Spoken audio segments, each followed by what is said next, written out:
সবাই অন্তর থেকে পড়ি আল্লাহুম্মা আমিন। বাহাদুরপুর জালালিয়া মাদ্রাসা কর্তৃক আয়োজিত আজকের এই বার্ষিক ওয়াজ মাহফিলের চলমান অধিবেশনের মুহতারাম সদরে ইজলাস,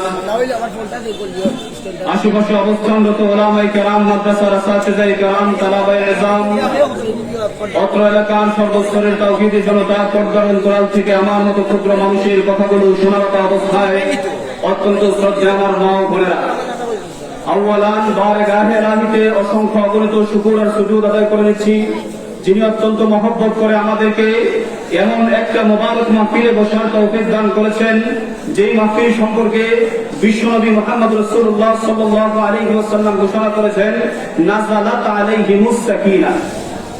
এই মাহফিলে যারা বসে আল্লাহ পাক রব্বুল আলামিনের এক ধরনের বিশেষ রহমত সাকিনা, এই রহমতটা তাদের উপরে সব সময় নাযিল হইতে থাকে। সুবহানাল্লাহ। আর একটু জোরে আওয়াজ দিয়ে বলি সুবহানাল্লাহ। যদিও এখানে আমরা মানুষ কম, কিন্তু আশেপাশে মানুষের অভাব নাই। পীর সাহেব হুজুর দামাত বারাকাতুহুল আলিয়া অতি সত্বর আমাদের মধ্যে চলে আসবেন।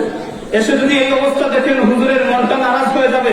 এই জন্য আপনারা যারা আছেন, আমি ক্ষুদ্র মানুষ, কিছু সময় কথা বলবো, এই কথার ভিতরে ভিতরে আপনারা এসে জমে বসে যান। হুজুর এসে যখন মাহফিলটাকে ভরা দেখবেন, তখন হুজুরের অন্তর খুশি হয়ে যাবে, আপনারা মন থেকে দোয়া পেয়ে যাবেন। যারা আশেপাশে ঘোরাফেরা করছেন, বসে পড়ুন। এই মাহফিলটা অনেক গুরুত্বপূর্ণ মাহফিল। আপনারা তো খবর পেয়ে গেছেন, হুজুর চলে আসছেন।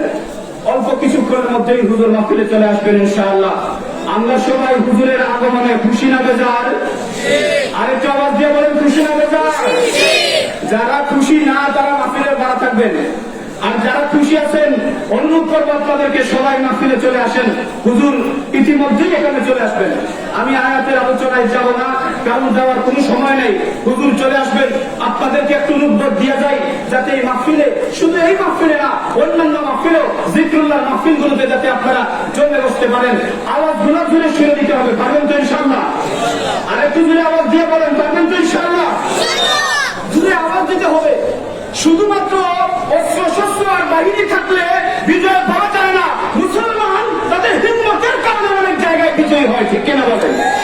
ও মুসলমানেরা, আজকে মুসলমানেরা বিশ্বের যেখানে নির্যাতিত, আজকে ফিলিস্তিনের মুসলমানেরা নির্যাতিত, আজকে এই ফিলিস্তিন মুসলমানেরা যে বিদ্রোহ দেখাচ্ছে, যে জয় তারা নিয়ে এসেছে, শুধুমাত্র হিম্মতের কারণে। ঠিক কেনা বলে বলে আমাদের সেই হিম্মত থাকতে হবে, বুকে বান থাকতে হবে, আল্লাহর উপর ভরসা থাকতে হবে। দেখবেন এই সকল ভরসা নিয়ে, আল্লাহর উপর ভরসা নিয়ে যখন নারে তাকবীর আল্লাহু আকবার এই দোয়া যখন দিলেন, ইনশাআল্লাহ মুসলমানের বিজয় হবেই হবে ইনশাআল্লাহ।